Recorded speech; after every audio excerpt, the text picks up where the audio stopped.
Okay, for all those that have been following this Datsun Roadster rebuild, it's now complete, running, runs great. So yeah, everything's been de-chromed,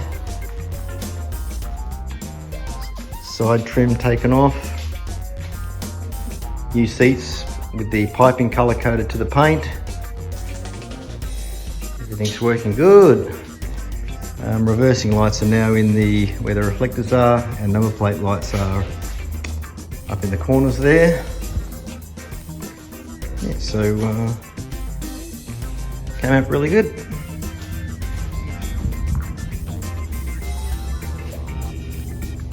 Okay, thanks for watching. Hope you like it. It's not original, but it's my take on it. See you on the next build.